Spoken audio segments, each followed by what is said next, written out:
Good morning again, and thank you for attending this discussion we want to launch today on the skills for geothermal.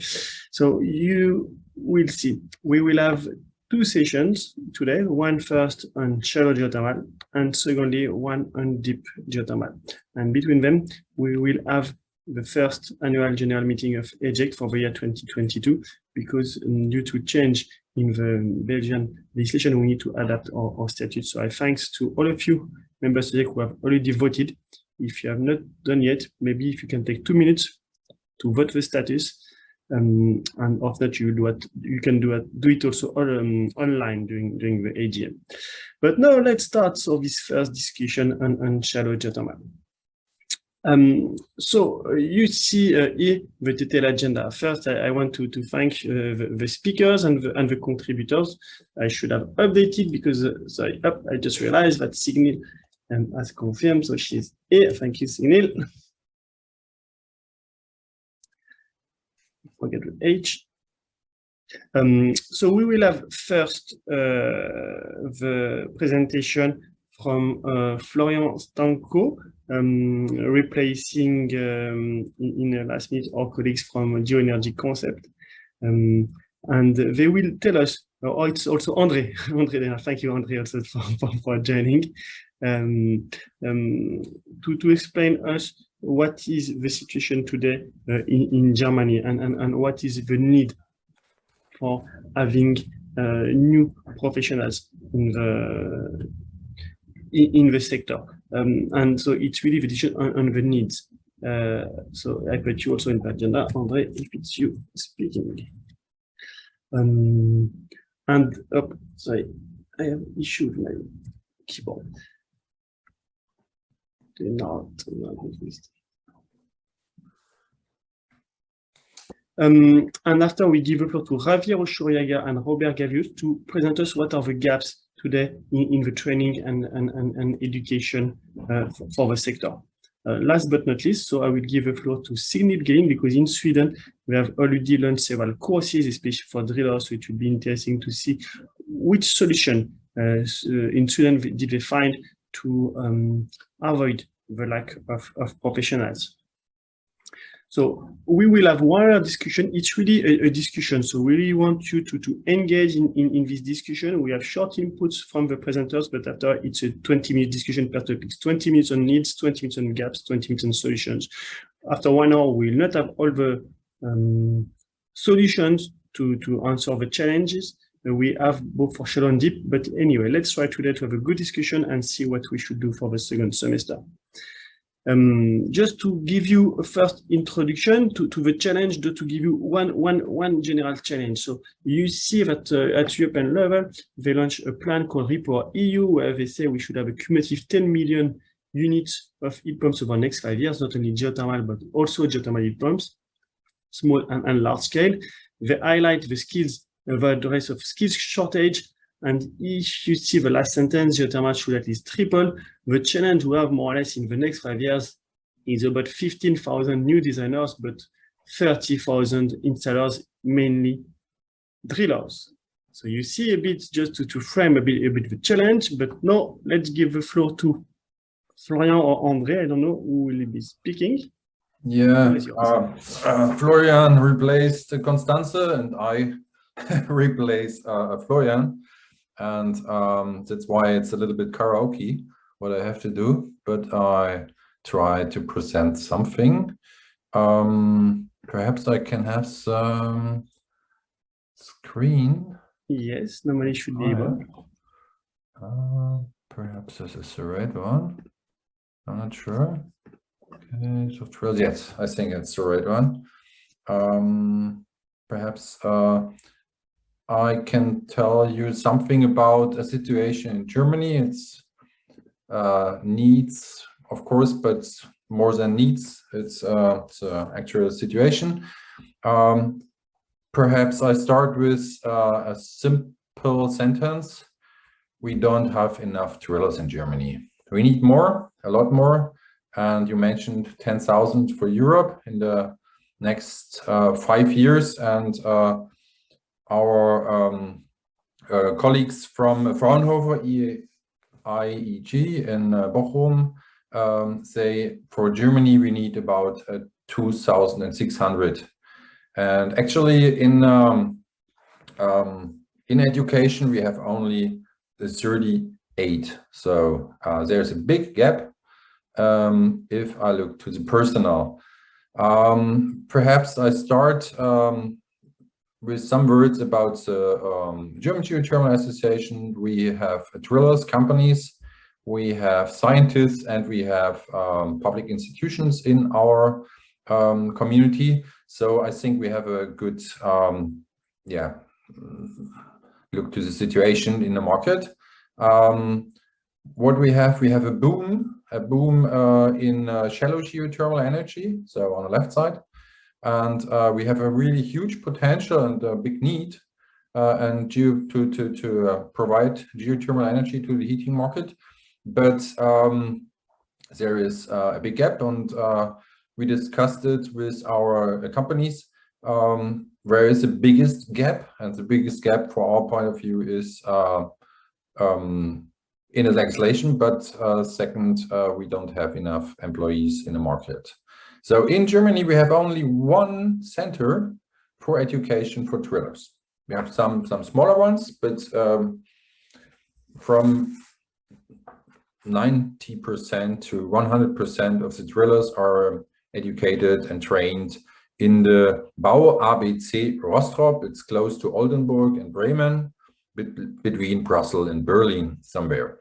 So it sounds not important, but it is important because the young people don't want to travel through whole Germany or whole Europe. Usually they want to travel, but they don't want to work everywhere. So it is a problem that we have only this training center, and all young people who want to be a driller have to learn it for several months in Rostrop. It's more or less in somewhere in the nowhere. So that's why one proposal is to bring it to the people, the education, and not to wait for them. Short look to the market. Sorry for the German slide, but I think you can see what the key information is. The most important market is the heating market in Germany. So the most energy we need for heating and cooling, and only 15% of this energy comes from renewables. And within the renewables, we have only a small part for deep geothermal and for shallow geothermal. Altogether, I think about 10 terawatt hours per year for shallow geothermal energy. So in the future, and this is a more or less new study from Leibniz Institute, shows that we will need less heat for buildings, but this heat should come only from renewables, and it's a problem because we don't have enough biomass. We have not enough solar thermal. We have not enough air heat pumps, and so we need as society, we need shallow geothermal and we need drillers. And this situation is important because it drives the decision-making guys from Berlin, and then we have this second or really huge dependence on Russia. There you can see that's only Germany. We get per year about 1,280 terawatt hours from Russia. 50% of this energy is provided to other European countries through Germany, and 630 terawatt hours are used in Germany. And the minimum potential for geothermal energy is 186 in Germany. But the guys from Fraunhofer EGEC say it's possible to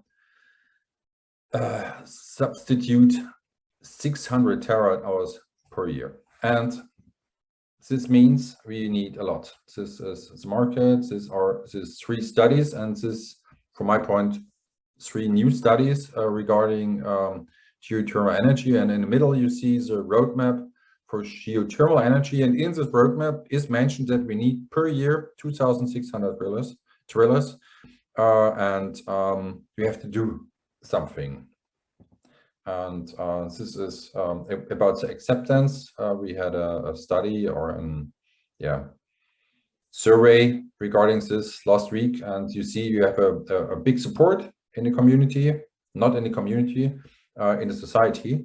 So, and what we need to have more geothermal energy is we need more well drillers, heating installers, geologists, drilling engineers, and mechanical engineers. And what we want to do, we had several workshops with the guys from Rostrop, but also with our community and with the ministers.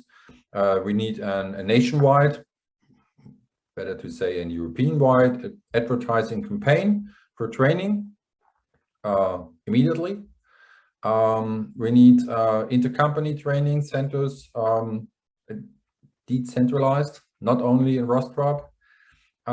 We think if young professionals start her career, then they should get a training bonus money, that they join this branch, because it's important. I mentioned before that it's important.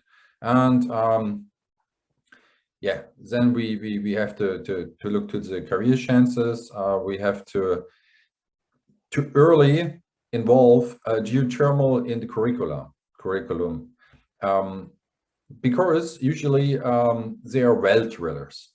In first education and first training, they are well drillers, and often they listen from geothermal energy in a 3rd year of your education. So we have to look that it's in the early years of the education, of the training, they learn about geothermal energy and not only about well drilling. It's close connected, but often it's only the well training in the center of the education. Yeah, you see what our proposals are, and yeah, I'm on the end. It was a little bit karaoke, but I hope you understand what I mean. Thank you very much. Thank you very much, André. No, thank you for your ability in last minute to replace the speaker. So more or less now we open the floor for a 10 minutes discussion. So feel free to open the mic, to raise your hand, and we will give you an opportunity to speak. I know who want to start with.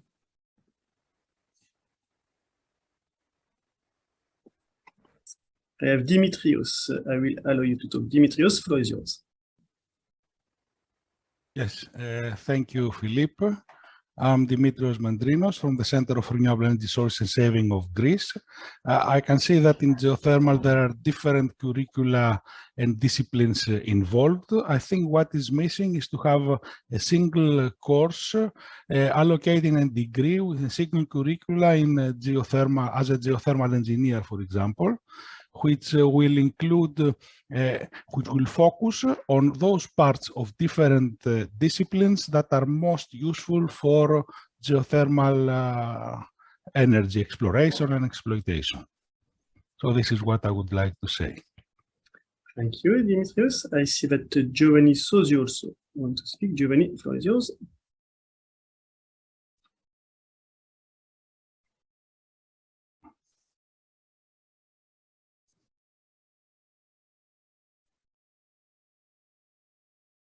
Yes, sir. Hello. Yeah, it's Gordon Stowe from AdRock here. Yeah, I mean, it's an interesting presentation. I mean, you focus on the need for people, which I totally agree with. There is a lack of personnel needed. But what about equipment? I mean, is there enough equipment for all these new people to use? This is a good question, and if you want to answer, André, yeah. Yeah, I can answer, because we spoke about this this question in Offenburg several times, and yeah, a new rig, you have to wait minimum 1 year if you order it now. So so you're right. This is one problem, but it means also in the training centers you need also new equipment, and this is expensive, and so the training centers need more money to buy or to purchase this new equipment, and so it's an important question. Yes. And indeed, it's an idea we have also as EGEC, is to launch an industrial strategy. Indeed, we will need new skills, but as you mentioned, Gordon, we will need also new equipment, new materials, and that goes together. I see that Bruno de la Vedova, you want to intervene, but before I just want to highlight 2 questions we receive also from the chat. You can use the chat. So one was from Kevin Malin, asking that would it be good to have an initial online training course that people can sign up, reducing the time they need to spend up at a school away from home. Indeed, it's a good idea as a solution. Let's see maybe when we give the floor to Signal what they have done in Sweden, because probably we have to distinguish the designers and the drillers here. The second question is from Bruce Gaverer. It's a question to you, André. Is the training from BRU also provided online to make it easier for students from far to enroll and provided in several languages? Both questions are very good and important. I spoke this week with Ms. Campbell. He is a leader of this ABC, Bauer ABC, and they mentioned that they have 4 places where students learn to drill. The first is in a company, the first place. The second place is in this training center. The third place is on a drilling site itself. And the fourth place is online, and they have an online course so that the young drillers can use her iPhone and can learn and train how drilling is working. So yes, they have an online course. Thank you, André, for the clarification. So now let's give the floor to Bruno. Bruno, the floor is yours. Yes, thanks. Thanks everyone for this excellent initiative. My question regards the offset between demand and offer in terms of education. For sure, we need more technical skills and expertise and people in drilling, but our education systems around Europe are different and will not be able to reach the goal soon and as it would be needed if we do not try to shorten this time gap. And one option was already mentioned about the online courses. The other one, in my view, would be to check in every country which are the potential professional schools that could be good enough to start having such training. And also, it would be needed a sort of guidelines and I would say overall scheme to approach this education and training needs. Thanks. Thank you, Bruno. And I see also the question from Giovanni, which is saying that there's an audio issue. So I will mention orally his question is about the chance to set up a training qualification program to allow drillers to operate in other countries where this is being kept in mind as an objective. And indeed, I think it's following also what you mentioned, Bruno. I think it's time maybe to go to the second discussion and the second input from Javier and Robert, mentioning what has been done already in GeoTranet and what can be done in a second step. But before, I see that Luc, you want to intervene. Luc, the floor is yours. Yes, good morning, everybody. One thought I had when we're discussing online training as well, but in the end, it's all about practice and feeling the underground, etc. So I wonder if governments or regional or local governments could not support industry like drillers to provide financial support so that they can spend time and share from their own drillers the experience in the field with new drillers. Because schools is one thing, but I think involving the drilling industry and giving financial incentives could accelerate that. Because I spoke lately to a driller and he said that to train a head of a drilling squad, because there are also helpers, etc., which do not need so much training, but helping the main driller, he needs to know a lot of things, like he needs to have also interpersonal skills, know about security, know about a bit about geology, etc. So it is a multidisciplinary function with the main focus obviously on the machines, etc., and the underground. But still, I think involving the drilling companies would be a very good initiative through incentives. It's a good point, Luc. So, Javier, Robert, can I now give you the floor? Yes, I'm here. Shall I speak first? Please, Javier, do. Okay. Thank you very much, Philippe, for this invitation. I talk here in behalf of Geothermal. I don't know if you see me with the video. I am talking here in behalf of Geothermal, which is a association based in Brussels, non-profit association, and it's let's say its meaning or its aim is exactly to give support to this ambition of training of shallow geothermal training across Europe. I think the question raised by Giovanni Sossi was excellent. Let's say to look for individual country-based answers is okay, but I think we would benefit much more from the European scale if we really succeed in putting forward some European-wide education and training schemes in shallow geothermal. Really, Geothermal was born as a project, as a European project in 2008, and it was finalized around 2012, delivering some training materials. And if we talk about training, I think we have to keep in mind that we are talking about three different areas of training. One is the area of design, of shallow geothermal design. The second area is what was mentioned today a lot, which is the area of drilling. And then we have the area of what we would call the machine room or the installation itself, let's say, all the part which is covered by the so-called installer.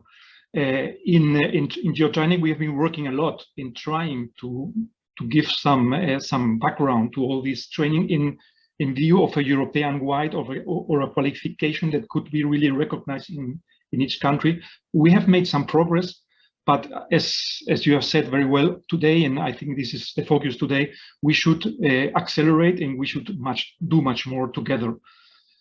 What has been the progress?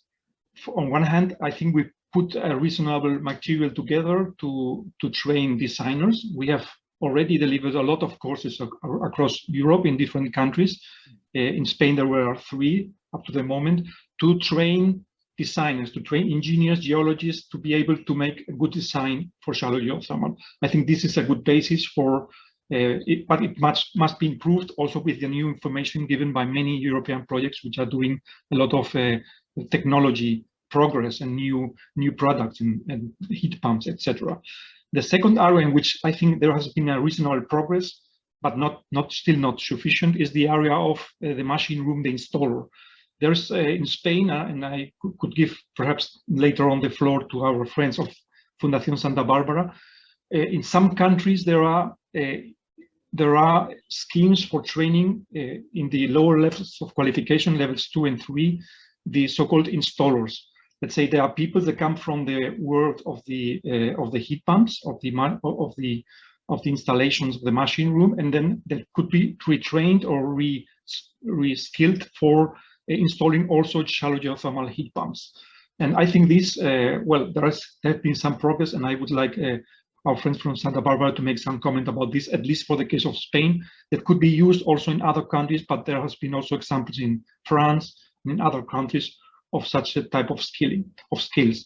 But definitively, and I think this point has been raised today, there is completely insufficient, let's say, offer for training in the area of drilling. And I think there we have to join forces and we have to think together how to really improve the situation and how to train more drillers in a more efficient way as has been done up to date. So this is only what I would like to say for the moment, and I'm eager to debate with you how we can now progress from here with all the things that have been done and with our joint forces. Thank you. Thank you, Javier. Robert, floor is yours. Yes, can we hear first the intervention from the Spanish colleagues, or should I speak now? Maybe you start with, because I don't know who will speak from the Santa Barbara Foundation. So first, the floor is yours, Robert, and after we. Okay, that's good. So speaking from our side, let's say Romania, Eastern Europe, and since you mentioned the European qualification framework here, I would like to make some comments. First, when I look at the structure of the Romanian Geoexchange Society, and I look at the membership in this association, I can see that we have 8 companies dealing with geothermal in our association. So, of course, also in Romania, we have a lack of specialists working in the geothermal field. But I would like to point out several aspects. First of all, we don't have something like a pure geothermal specialization. So we have lots of drillers who are working in the construction and structural engineering sector, because they need to drill something like foundation piles for different buildings, bridges, or other engineering works. So these are the people who can also migrate towards geothermal. So usually the drilling companies do all sorts of works, either for the pure construction and structural engineering sector, or they can also perform drilling for geothermal installations. So because they have a business to run, and it is difficult to focus only on geothermal in order to provide the capital flow for their companies. And then from the point of view of training, based on the experience we gained working in Geothermal, in Romania, we tried to put up some professional standards for being able to provide officially recognized courses for drillers and for installers of ground heat exchangers and installers of heat pumps. So in this, with this respect, I'm very close to the opinion of Javier, because the installers which can work in the geothermal sector for installing ground source heat pumps are in fact plumbers, and they can migrate from very related jobs like heating installers or sanitary installers and so on. With respect to training, if they come from let's say related jobs, their training can be shortened, because they can follow a shorter period of training, the so-called specialized courses. But as Luke said, these specialized courses must have at least 60% practice and only 40% theory. So the practice is very important and cannot be done online. So in Romania, we are on, let's say, trying to finalize these professional standards for installers of heat pumps and the installers of ground source heat exchangers. And also there is another professional standard under survey, which is the standards for refrigeration technician. And these professions work hand in hand, and they are very related. So specialized courses, which means short-term courses of about 100-120 hours, can be the solution for specializing technicians working in related jobs for the geothermal. Thank you. I'm done. Thank you, both Javier and Robert. Now let's open the floor for a 10-minute discussion. And I want to we wanted to give the floor to Santa Barbara Foundation. It's Rafael Angel Lopez. I think he's in the chat in the room. But okay, I will allow him to talk. Yes, I don't know if he's able to talk or. Hello, everyone. Can you hear me? I confirm, yes. Thank you. Just introduce our work with Geoplat throughout these last years. We were developing a professional certification in the level 2 of the EQF European Qualification Framework. This certification, this program is directed to unemployed people. This is the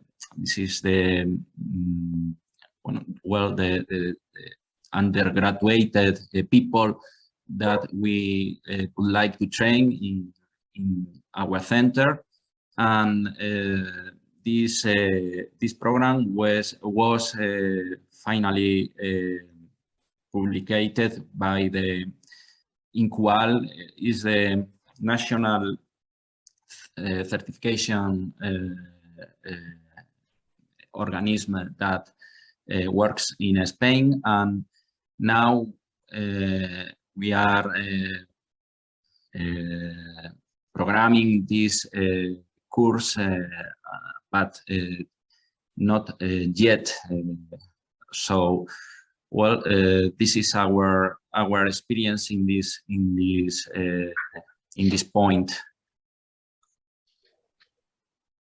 Thank you, Rafael. I see that from Spain we have also Cristina Santiago. Maybe you know if you want to intervene also orally, Cristina.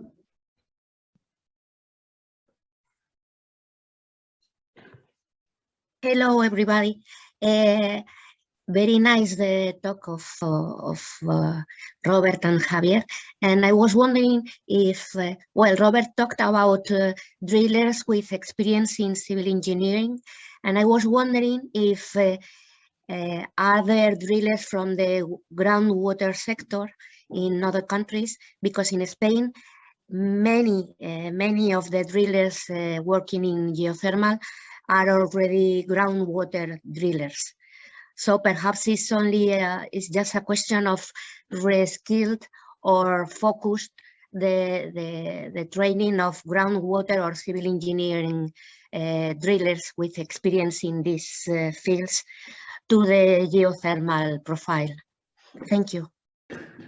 Exactly, Cristina. This is also the case in my country. So many drillers working in the, let's say, water wells sector, they move to geothermal because also for open loop systems they are quite necessary. So this is the case also. So just to add one point here, I think it was not mentioned, but it's very important, I think, to keep in mind that one idea of having the EQF system, the European qualification system, which was in the ground of the GeoTriNet work, was to allow mobility of workers. If we have two, I think this is an important idea, if we have two similar training schemes in two countries of Europe, which follow more or less the same definition and the same, let's say, contents or curricula, it is easy through a system called Europass then to have the mutual recognition of these professionals in both countries. This system called Europass is active in Europe, and let's say this would be the next step. So the question would be to establish in sufficient number of countries systems or qualification schemes that are similar, that are founded on the same, let's say, ground, and then we would have the basis to really allow this mobility to happen across different countries in Europe, regardless of if they are drillers or let's say machine room installers. Thank you. I see that Miklos wants to intervene. Yes, good morning all. This is Miklos Antic. I'm your EGEC president, and I'm also active in France. I'm not active in shallow geothermal, although our company starts to have more and more shallow projects, but hydrothermal projects, not ground source heat pump projects. What we saw, working also cross-border, that means between France and Netherlands, Belgium, and Germany especially, and Spain, that especially non-French speaking countries, that we have to be able to communicate in the local language and also produce documents in local language. So this is a requirement. This is a requirement from many regulators in the local countries. And even though we can have capacity or skills to come and work in a particular country, sometimes we cannot, because not all of us, I mean, in the team, speak the language. I don't know whether at European level or at the community level, we could do an effort in taking a common, let's say, understanding that, well, when a resource is needed and the workforce is available in another country, not necessarily in the client's country, then another language should be adopted. Yeah, this was my comment with respect to communication and language and barriers and other things. Thank you. Thank you. Miklos, a question maybe to Robert. So what about languages in the EQF? I'm sorry, what about? So the issue of treating, because you are mentioning that also in Romania now, the standard for professional to do is in Romanian, is for Romanian. So how could we use a European frame to having this mutual recognition of the schemes, but also avoiding barrier of languages? Well, these standards, these professional standards are being developed according to the EQF. So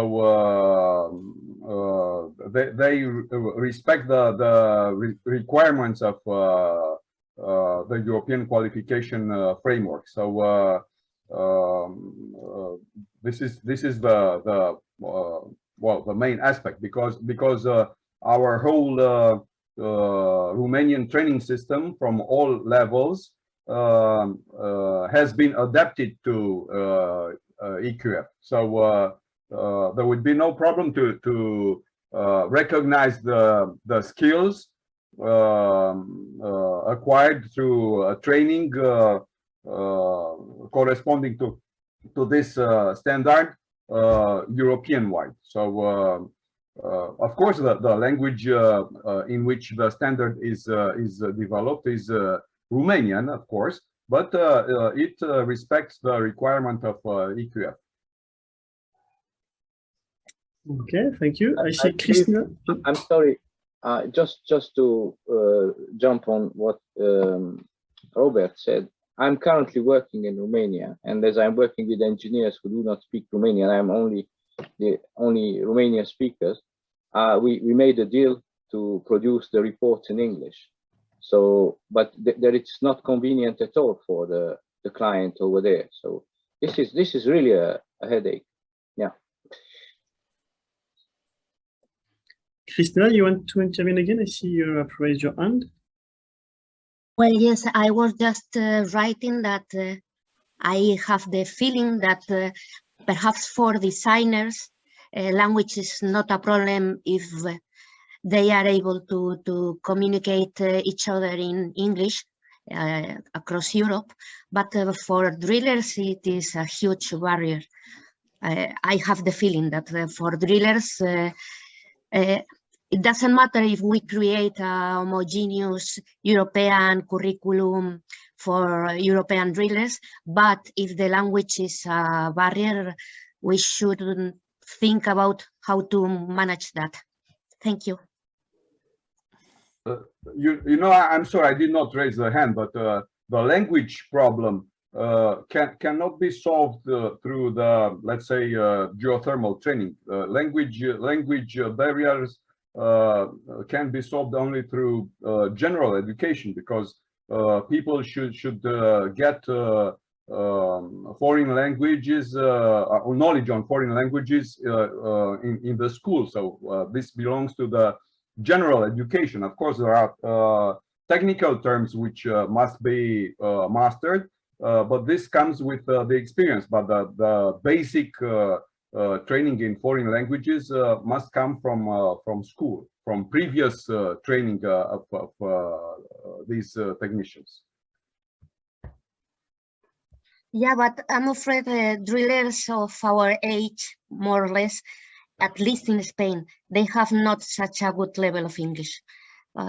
Young people now, young professionals are beginning to leave the university with a good level of English, but people of our age in Spain, they have not English level.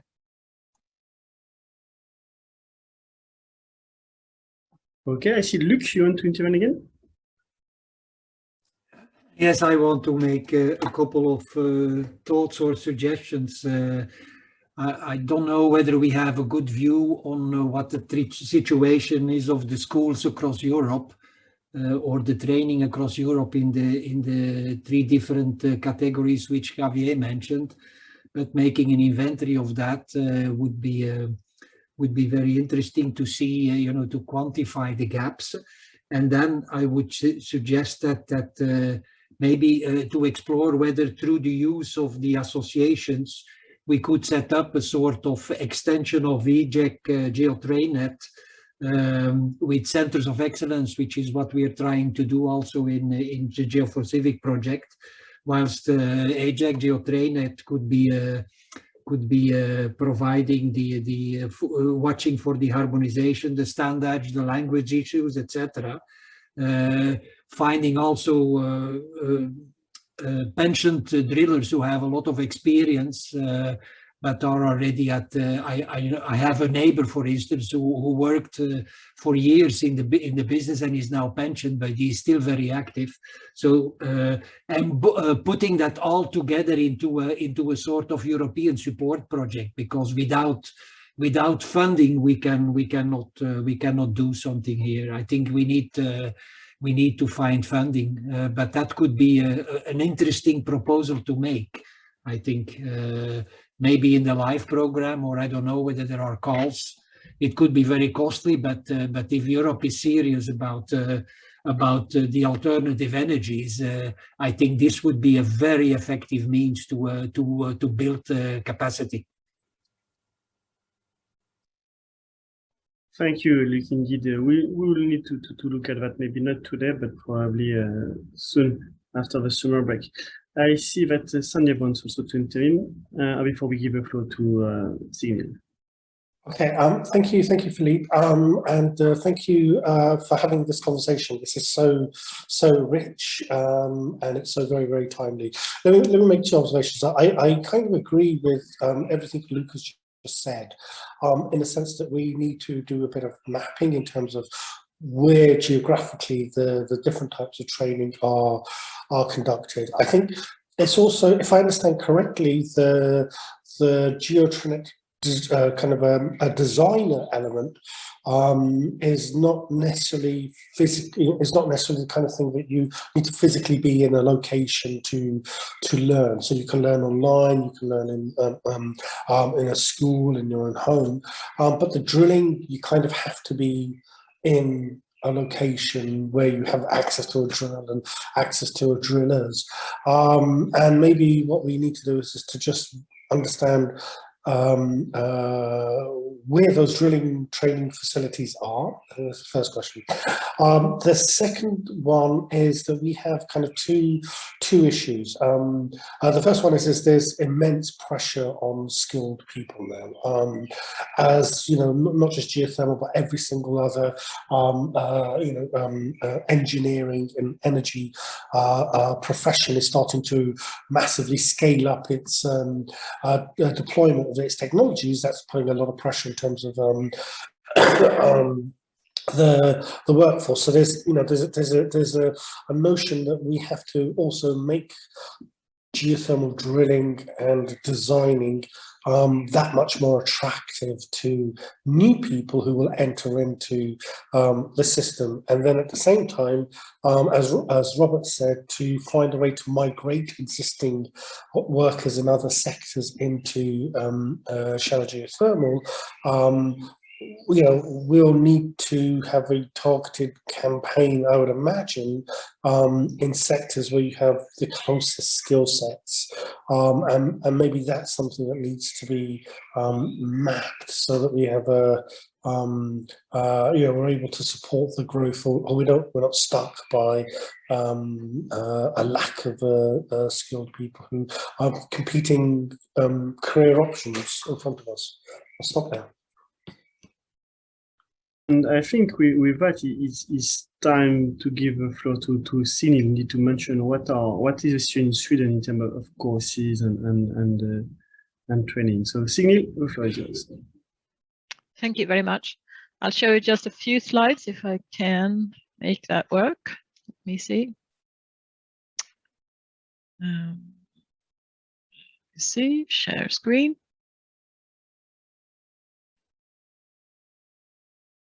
There.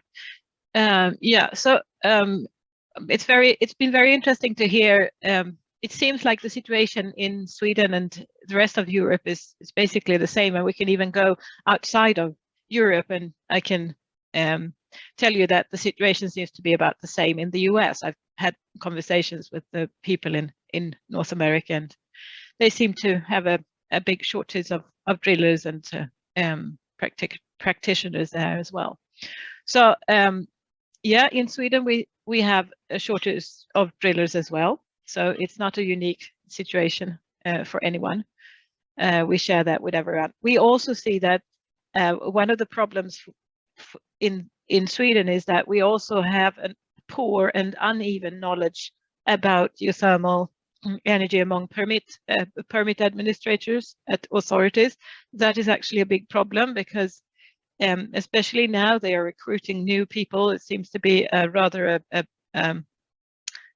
a big exchange of administrators at the authorities, and the new ones come in, they are rather young and newly educated, and they see problems everywhere. The elder ones that are more experienced, they know more, and they are not so worried about things that theoretically could happen. They know more what actually happens and doesn't happen when you make geothermal systems. So I'll tell you a bit more about it later, but that's one of the critical points in Sweden at the moment, that the permit administrators at the authorities are so unevenly and poorly educated on geothermal. We're working on that problem. There is also a shortage of maintenance staff. It's not a problem for small houses, single family houses, but as the market for the larger ground source heat pump systems increase, they will need skilled maintenance staff that understand geothermal systems and not only district heating and cooling systems, which is the bigger alternative for the other heating and cooling alternatives. So they try to run it more or less like a district heating and cooling system, and it doesn't really work that way, as we know. So we have a shortage of good quality, skilled maintenance staff, and we're working on that as well. The availability of designers, experienced designers, is increasing slightly, but we still have a shortage. I think it has to do with the market has been growing not so evenly. It's growing now, but you know, there has to be a sort of demand from the market before you can start to educate designers. So that has been a problem for some time, but I think it's we see more and more people being interested in educating as designers, and I'll tell you more about it in a short while. For small ground source heat pump systems, it's basically installers, manufacturers and drillers that do the sort of design. It's very simple. It's based on experience or rather simple algorithms.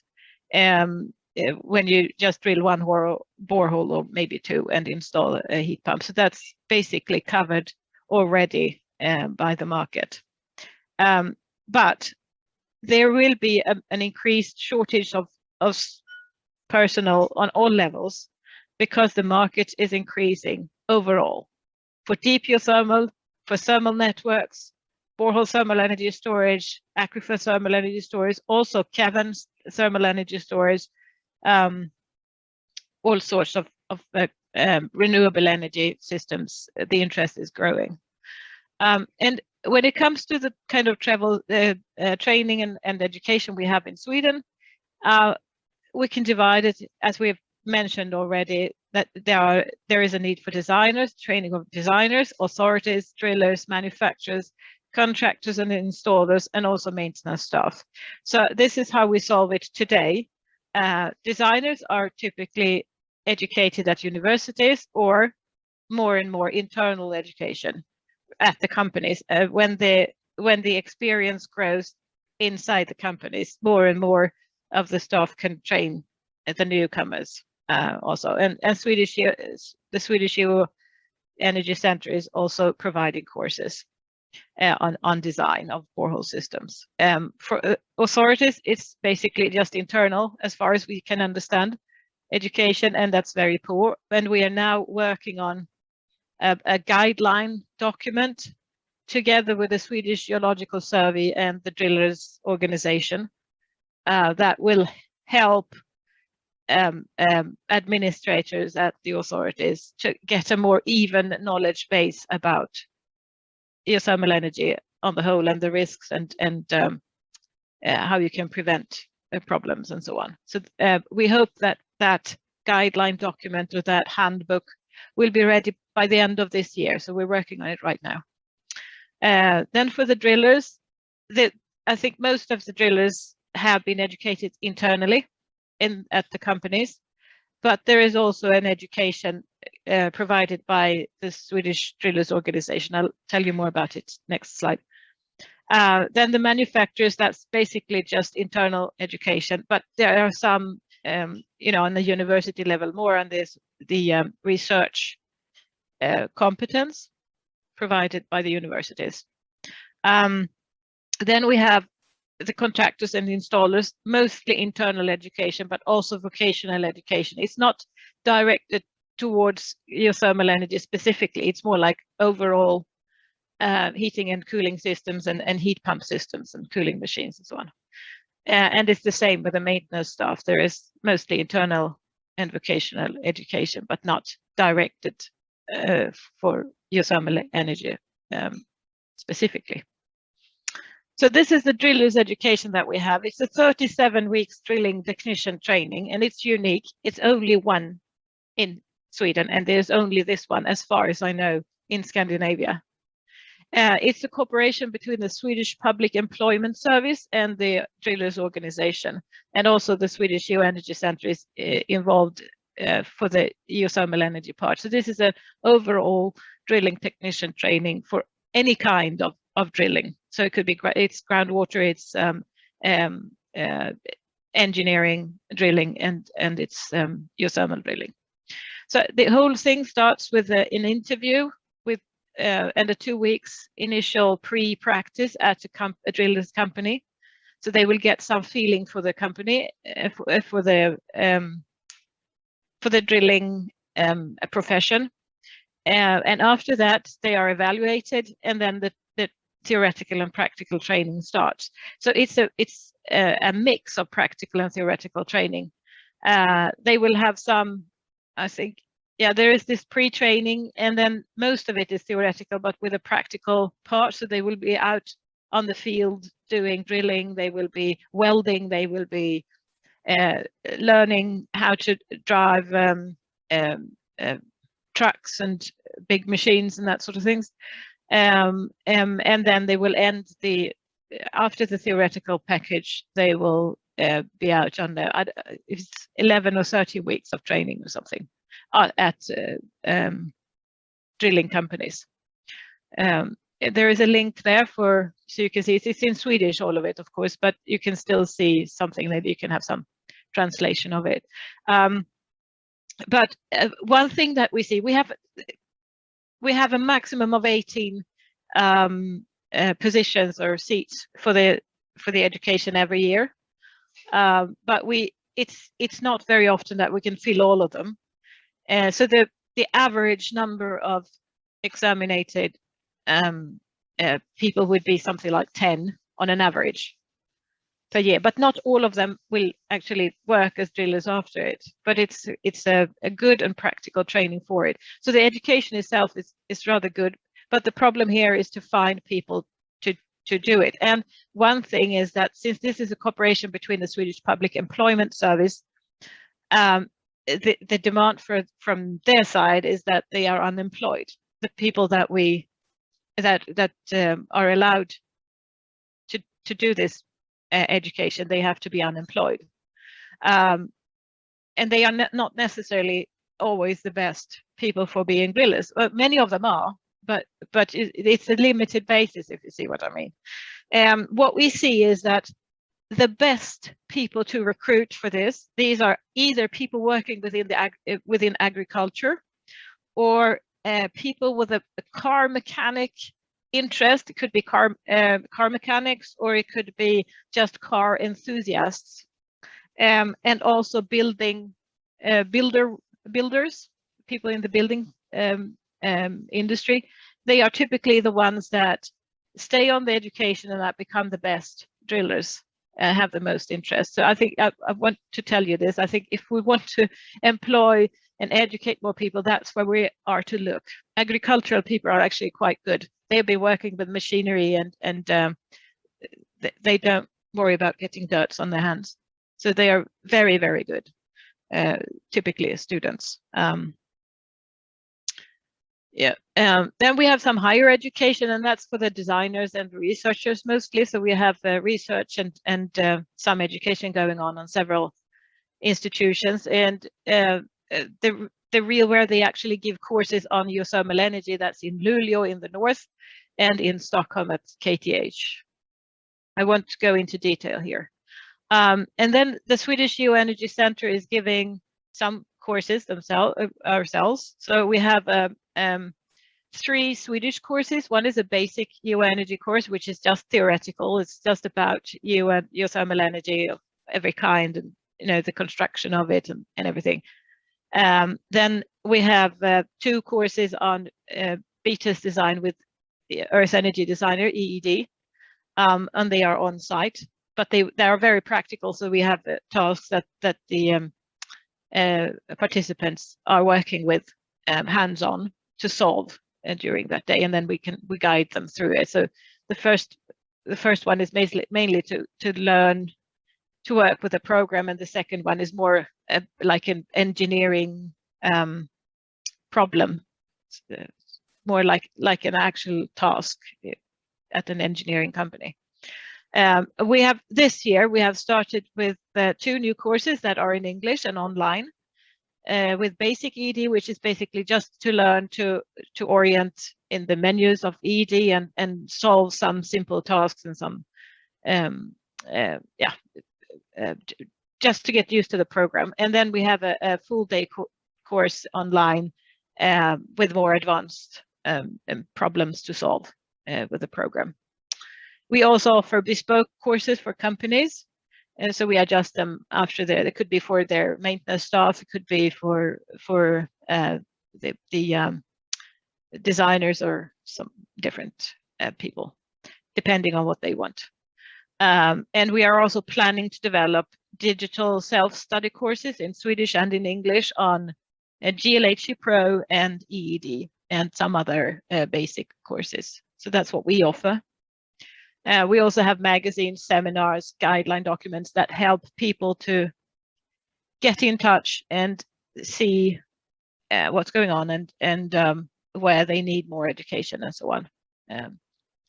So that's basically what I wanted to say. But I also wanted to say, based on the discussions I've listened to now, is that when we're discussing this with the international interchange of drillers, I want to raise the issue of legal aspects and geology, the local geology aspects.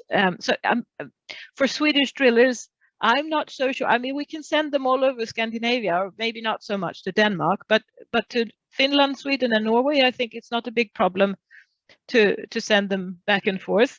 But for Swedish drillers who are used to open borehole systems and hard rock, it could be quite problematic to send them to Central Europe, where the geology is so very different. And I think that is not just a sort of a Nordic Central European problem. It could also be within the Central European area, because the geology and the legal aspects are very, very different in many countries. Yeah, and our drillers, I should say that also, that our drillers are generally working with both groundwater and energy well drilling. So it's about 1/4 of all the wells that are drilled per year are groundwater wells, and the rest are energy wells. So that's the fraction. Thank you.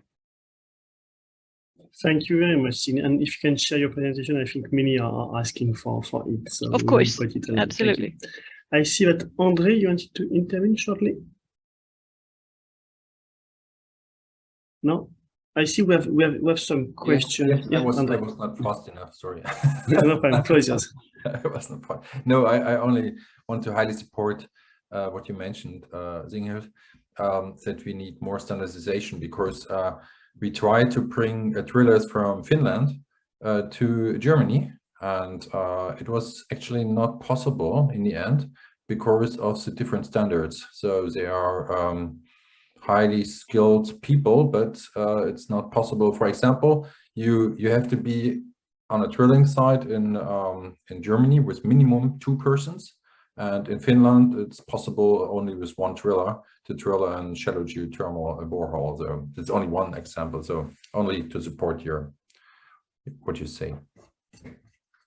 I think actually that, to comment on that, I think one thing that we could do that would be very useful for EGEC and your trainer to work on is to make an overview of the legal the regulations in the member countries, so that we can point at, you know, where are similarities and where are the differences. So otherwise there is a risk for serious problems when we move around the stuff. We want to avoid that. We don't want any more Leonberger's issues with the settings in the buildings and so on.